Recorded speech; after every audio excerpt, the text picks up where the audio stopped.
یہ مسئلہ ہے. اب ہوتا کیا ہے کہ بعد میں تو وہ کھسک جاتا ہے. جب اس بندے کی باری آتی ہے وہ آ کے پیر کے پاس بیٹھتا ہے, وہ ہاں جی وہ پوچھتا ہے ڈبہ پیر کہ میں تمہیں بتاتا ہوں کہ تمہارا, وہ کہتے ہیں میں آپ کو بتاؤں میرا کیا مسئلہ ہے, کہتا نہیں تم نہ بتاؤ میں تمہیں بتاتا ہوں تمہارا کیا مسئلہ ہے. اور اس کے بعد وہ انفارمیشن جو اس کے ایجنٹ نے جعلی ڈبہ پیر کو دی ہوتی ہے وہ ساری وہ ریپیٹ کر دیتا ہے کہ تمہارا یہ مسئلہ ہے, تم اس وجہ سے آئے ہو کہ تمہارے بچے کی شادی نہیں ہو رہی ہے, اس کی جاب میں رکاوٹ ہے, اور اس میں تمہیں شک ہے کہ اس کی کوئی بہن اس طرح کر رہی ہے, تمہاری کوئی بہن اس طرح کر رہی ہے, وغیرہ وغیرہ. وہ اس اپنی کہانی دوسرے بندے کے منہ سے سن کے بڑا امپریس ہو جاتا ہے کہ یار یہ تو بڑا پہنچا ہوا بندہ ہے, اس کو تو میرے بتانے سے پہلے ہی سارے میرے مسئلے کا پتہ ہے, تو یہ تو ضرور میرا مسئلہ حل کر دے گا. تو اس طرح وہ اس کی جو کرامات ہیں اس کا وہ پہلے سے ہی مدعا ہو جاتا ہے کہ یار یہ تو شخص بڑا پہنچا ہوا ہے. تو اب یہی کہانی جو ہے بنا کر بشرا بی بی صاحبہ کے اوپر امپلیمنٹ کی جا رہی ہے, اور بتایا یہ جا رہا ہے کہ اس سارے چکر میں بیسکلی ان کی مدد کی فیض حمید صاحب نے, اور فیض حمید صاحب اور بشرا بی بی نے باقاعدہ ایک پلان کر کے عمران خان صاحب کو بشرا بی بی کے اس طرح سے ٹرسٹ وردی قرار دے دیا, اور پھر بشرا بی بی نے عمران خان صاحب کو یہ یقین دلا دیا کہ فیض حمید بھی آپ کے بڑے ٹرسٹ وردی ہیں, اور اس طرح ان دونوں نے عمران خان صاحب کو پوری طرح شیشے میں اتار لیا کہ عمران خان صاحب جب روحانیت کے لیے ادھر جایا کرتے تو انہیں ان کے متعلق باتیں پہلے سے جو کہ پتہ تھیں فیض حمید صاحب کو, وہ انہیں بشرا بی بی کو پہلے سے بتا چکے ہوتے, اور بشرا بی بی کے منہ سے عمران خان صاحب وہ باتیں سن کے بڑے حیران ہوتے کہ یہ تو بڑی پہنچی ہوئی روحانی شخصیت ہیں. تو اس طرح کی چیزیں, تو اس ٹائپ کی ایک سٹوری بنا کر جو ہے وہ جرنلسٹ کو دی گئی ہے, اور وہ جرنلسٹ جو ہیں وہ بڑے زور و شور سے اس سٹوری کو بتا رہے ہیں کہ جی فیض حمید نے کس طریقے سے بشرا بی بی صاحبہ کے تھرو عمران خان صاحب کو بشرا بی بی کے قریب کیا, ان کو گرویدہ کیا, اور اس کے بعد پھر بشرا بی بی صاحبہ نے عمران خان صاحب کو جب یہ بتا دیا کہ فیض حمید صاحب جو ہیں وہ آپ کے لیے بڑے ضروری ہیں, تو عمران خان صاحب پھر ان کے اوپر بھی اسی طرح اعتماد کرنے لگے اور وغیرہ وغیرہ. تو یہ ساری کہانی جو ہے وہ بڑی مجھے حیرت انگیز بھی لگ رہی تھی, اور بالکل جو ڈبہ پیر والی میں نے کہانی آپ کو سنائی ہے اس سے کچھ لگ رہا ہے کسی نے متاثر ہو کے بنائی ہے. لیکن یہ ساری چیزیں ایسی ہیں جو بالکل ہیر سے پہ مشتمل ہیں, ان کی چیزوں کے اوپر کوئی ہمیں ایویڈنس سامنے نہیں آتا, کوئی کانکریٹ بات سامنے نہیں آتی, اور اگین صرف یہی سمجھ میں آتا ہے کہ بشرا بی بی صاحبہ کو ایک آسان ٹارگٹ کی طرح ہدف تنقید بنایا جاتا ہے. اب یہ بھی کہا جا رہا ہے کہ ان ساری چیزوں کے اوپر بشرا بی بی صاحبہ وعدہ معاف گواہ بھی بن سکتی ہیں, یہ بھی خبریں پھیلائی جا رہی ہیں انہی جرنلسٹ کے تھرو. اب مجھے یہ سمجھ میں بالکل نہیں آتا کہ بھائی ایک بندی جس نے جب وزیر اعظم ہاؤس چھوڑا, جب اس نے دیکھ لیا کہ عمران خان تو اب مشکلات میں گرنے والا ہے اور ان کے اوپر مقدمے شروع ہو چکے ہیں, اس وقت انہیں نہیں چھوڑا. پھر اس نے دیکھا کہ عمران خان تک تو بات ٹھیک ہے, اب تو اس کی بھی کردار کشی شروع ہو گئی اور سرعام شروع ہو گئی, پھر بھی اس نے اسے نہیں چھوڑا. پھر اس کے بعد ان کو بھی مختلف مقدمات میں نامزد کر دیا گیا, اور وہ بھی جیلوں کے ٹرائل بھگتتی رہی, اور پھر غلیظ ترین مقدمے بھی ان کے خلاف بنائے گئے, جس میں ان کے اوپر جتنا ایک عورت برداشت کر سکتی تھی میرا خیال ہے, اپنی تضحیک یا اپنی پرائیویسی کو جس طرح سے اس کو تکلیف پہنچائی جا سکتی تھی, اس کی پرائیویسی کو خراب کر کے وہ سب تک کیا گیا. پھر بھی وہ اس بندے کے ساتھ, اپنے شوہر کے ساتھ جڑی رہی, اس کو نہیں چھوڑا, حتیٰ کہ اس کو مختلف کیسز میں سزا بھی سنوا دی گئی, اور پھر بھی اس نے عمران خان کو نہیں چھوڑا. اس وقت بھی ہم یہ خبریں سنتے تھے وہ وعدہ معاف گواہ بن جائیں گی, لیکن وہ نہیں بنی, اور وہ ان کے ساتھ کھڑی رہی, حتیٰ کہ انہیں سزائیں ہو گئیں, حتیٰ کہ انہیں بنی گالا شفٹ کر دیا گیا, تو وہ واپس جیل آ گئیں کہ نہیں مجھے بھی وہیں رکھا جائے جہاں پہ عمران خان صاحب اور باقی دیگر قیدی موجود ہیں. پھر بھی انہوں نے نہیں چھوڑا, جیل کی تکلیف بھی کاٹ لی. اب ان کا یہ بھی ایون کلیم ہے کہ ان کو مارنے کی کوشش کی گئی یا ان کو صحت کی سہولیات میسر نہیں تھی, اب اس کے باوجود بھی انہوں نے ان کو نہیں چھوڑا. اب جب سارا کچھ انہوں نے برداشت کر لیا ہے تو اب وعدہ معاف گواہ بننے کی کیا وجہ ہوگی؟ کیا ایسی نئی چیز ہو گئی ہے کہ اب وہ بندی وعدہ معاف گواہ بن جائے گی؟ جب سب کچھ اس نے بھگت ہی لیا تو اس کے بعد اب رہ کیا گیا باقی؟ تو اب کس وجہ سے اور کس لالچ میں یا کس آرام کے لیے وہ وعدہ معاف گواہ بنے, جو کہ اس نے آلریڈی ہر چیز برداشت تو کر لی ہے. تو یہ ساری خبریں بیسکلی وہی ہیں, اسی طرح کا پروپیگنڈا ایک پارٹ ہے جو ہم شروع سے بشرا بی بی صاحبہ کے خلاف دیکھ رہے ہیں. میں یہ نہیں کہتی کہ بشرا بی بی صاحبہ کسی چیز میں بھی انوالو نہیں ہیں, اور میں یہ بھی نہیں کہہ رہی کہ وہ بہت ان کا کوئی قصور نہیں ہوگا. بالکل ہو سکتا ہے کہ وہ کسی مقدمے میں نامزد بھی ہوں, لیکن اگر آپ یہ کہیں کہ توشہ خانہ میں بھی وہی نامزد ہیں, القادر ٹرسٹ کیس میں بھی وہی مجرمہ ہیں، اس کے بعد بھتے بھی وہی لیتی تھیں، ٹرانسفر پوسٹنگز بھی وہی کرواتی تھیں، اس کے بعد 9 مئی میں بھی وہی ملوث تھی، 9 مئی میں بھی انہوں نے ہی ساری کاروائی پلاننگ کر لی، سب کچھ کر لیا. پھر فیض حمید کے ساتھ رابطے بھی انہی کے تھے، پھر فیض حمید کے ساتھ ساری پلاننگز بھی انہی کی تھی.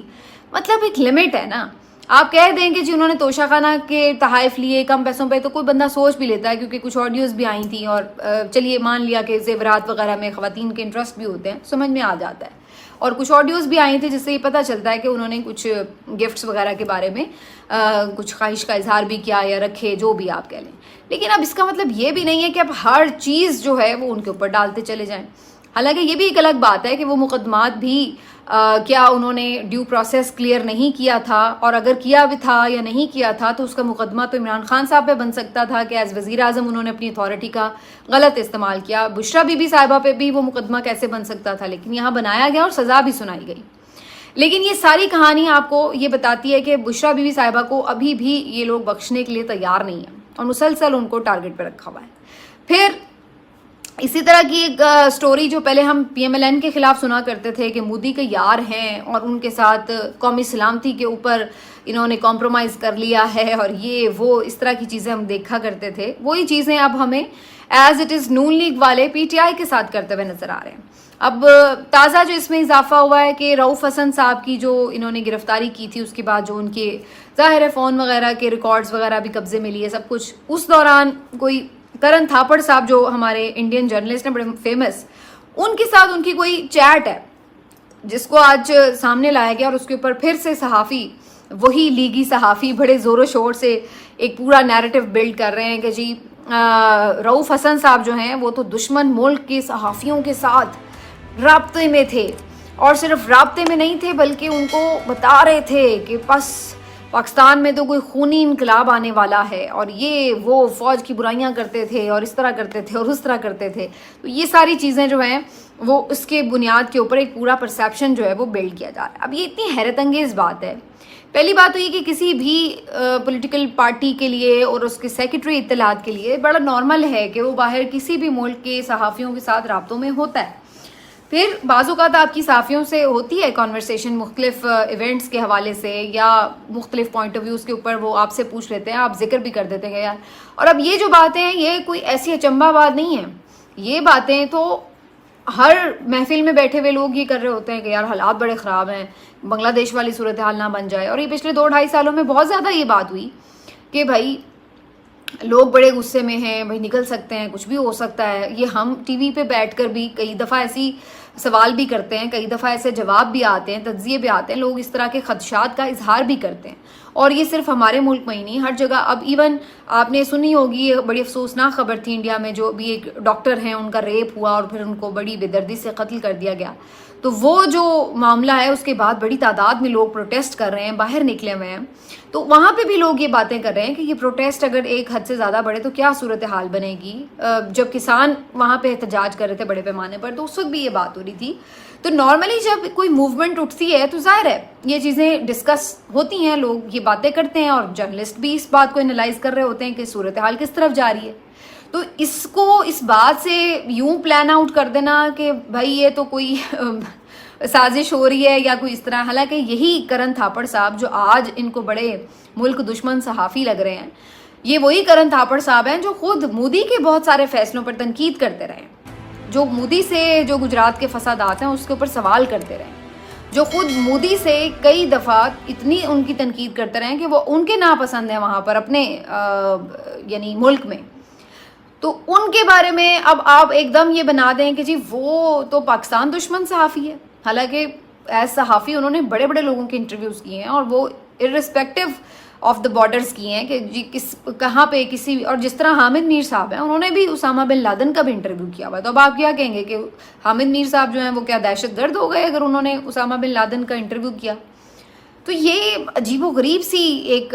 سچویشن ہے، اور سمجھ نہیں آ رہا کہ پی ایم ایل این کو کون اس طرح کے مشورے دیتا ہے کہ آپ اس طرح کی حرکتیں کریں، اور آپ آ کے یوں نیکسس ڈیولپ کر کے اور ایسی کوئی ٹیررسٹ آرگنائزیشن. اور کچھ صحافی لگے ہوئے ہیں کہ جی انہوں نے تو باقاعدہ ٹریننگ کی، افغانستان سے ٹارگٹ کلر آ گئے اور یہ اسلحہ آ گیا اور یہ آ گیا. بھائی کدھر تھا وہ اسلحہ؟ میکسیمم اگر کچھ ہوا ہے 9 مئی میں ہم نے تو نہیں دیکھا کہ کوئی فائرنگ جو ہے وہ اس طرف سے اس طرح کی گئی ہے مظاہرین میں سے، یا کوئی اللہ نہ کرے کوئی اس طرح کا اسلحے کا استعمال کیا گیا. تو کہاں تھے وہ بھی ٹرینر جو ان کو ٹریننگ دے کے گئے تھے؟ تو کس طرح کی آپ گفتگو کرتے ہیں، اور کیا آپ لوگوں کی مطلب ہے کہ نیریٹو بلڈنگ کی کیپیسٹی آپ اندازہ لگا لیں اس بات سے. اسی وجہ سے ان کا جو کوئی بیانیہ ہے نا وہ کسی طرف لگتا نہیں ہے، کہ یہ اس طرح کی عجیب و غریب بے سروپا باتیں کرتے ہیں کہ جس کو آپ کر ہی نہیں سکتے ایکسیپٹ مینٹلی کہ جی یہ چیزیں ہو سکتی ہیں. تو یہ ساری ان کی ہیں، اور یہ کہانیاں پہلی دفعہ نہیں ہیں، کئی دفعہ ہیں. جنرل فیض حمید صاحب گرفتار ہونے کے بعد بھی اب یہ پرسیپشن بنا رہے تھے کہ جی پتہ نہیں پی ٹی آئی ختم ہو گئی ہے، وہ جیسے فیض حمید صاحب ہی پی ٹی آئی کو چلا رہے ہوں. تو بھائی یہ کہانی بھی ہم کوئی پہلی دفعہ نہیں سن رہے. جنرل ظہیر الاسلام اور اس سے پہلے جنرل پاشا، اور اس کے جنرل ظہیر الاسلام کے بعد جتنے بھی فیض حمید صاحب اور جتنے بھی آتے گئے ہیں، ہر کسی کے بارے میں ان کا یہی خیال تھا. پہلے جنرل پاشا کے بارے میں خیال تھا کہ بس وہ پی ٹی آئی چلا رہے ہیں، پھر وہ چلے گئے، پھر بھی پی ٹی آئی چلتی رہی. پھر ظہیر الاسلام کے بارے میں خیال تھا، پھر وہ چلے گئے، پھر بھی پی ٹی آئی چلتی رہی.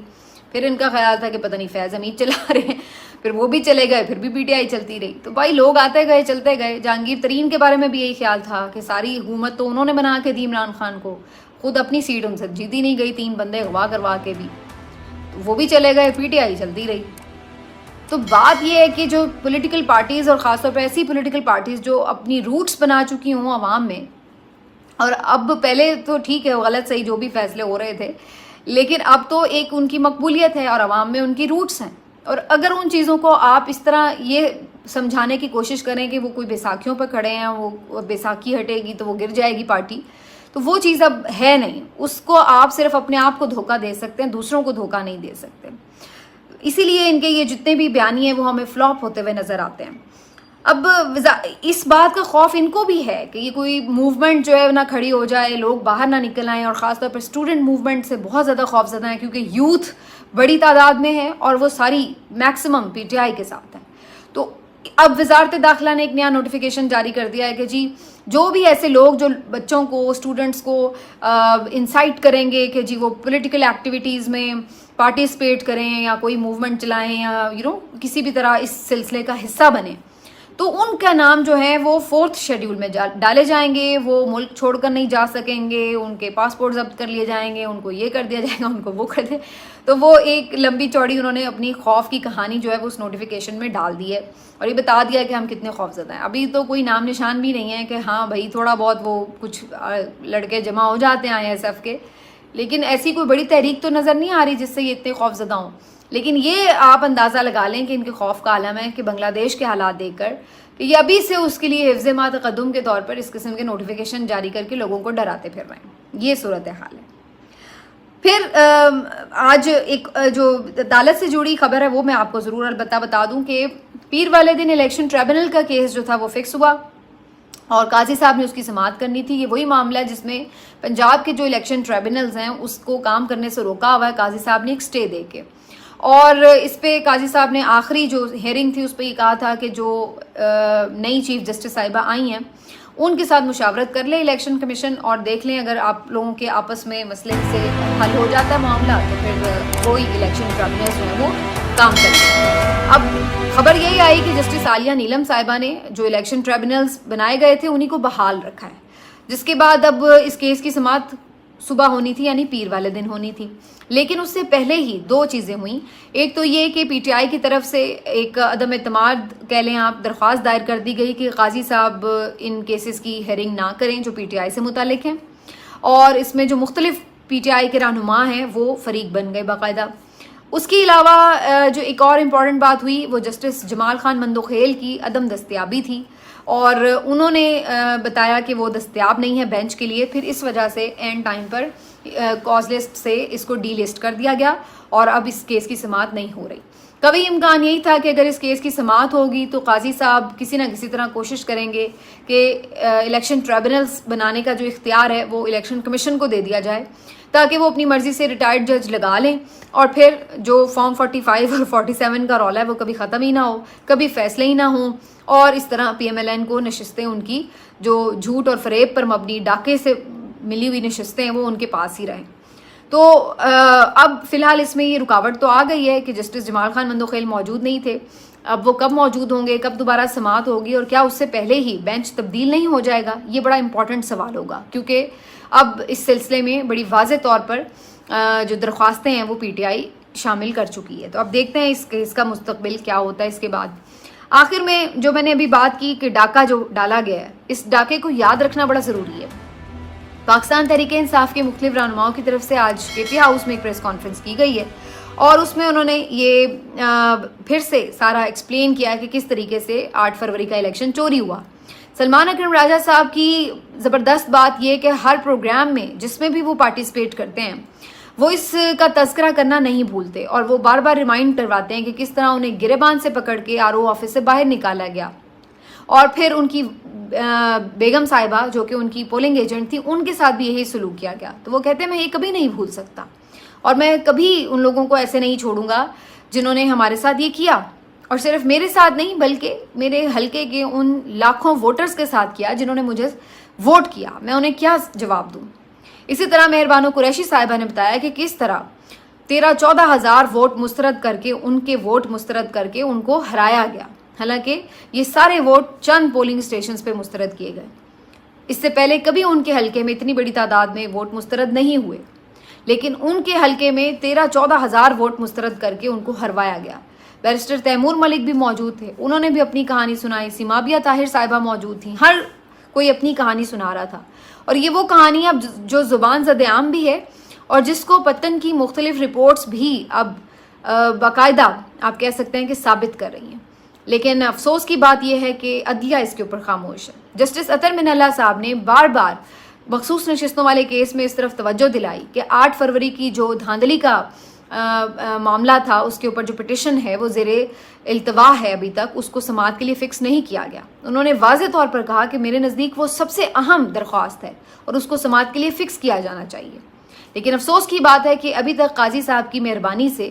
وہ سماعت کے لیے فکس ہی نہیں ہو سکی, بھلے کہ نشان کا نظر ثانی فیصلہ فکس ہی نہیں ہو سکا. اسی طریقے سے نیب ترامیم کا کیس جو سماعت میں مکمل ہو چکا ہے, 3 مہینے ہو چلے ہیں, اس کا فیصلہ نہیں آ رہا کہ کہیں اس سے عمران خان کو فائدہ نہ ہو جائے. تو وہ تمام درخواستیں جس میں پی ٹی آئی کو کوئی فائدہ ہو سکتا ہے, اور پی ٹی آئی نے جو درخواستیں دائر کی ہیں ان کو تو فکس ہی نہیں کیا جاتا. دوسری طرف الیکشن کمیشن یا نون لیگ جو بھی درخواست لے کر آتی ہے, قاضی صاحب اس کو فوری فکس کر دیتے ہیں اور انہیں منہ مانگا ریلیف بھی ملتا ہوا نظر آتا ہے. تو یہ سب کچھ اب اتنا آبویس ہو چکا ہے کہ اس کے اوپر کسی کو بھی کوئی غلط فہمی باقی نہیں رہی ہے.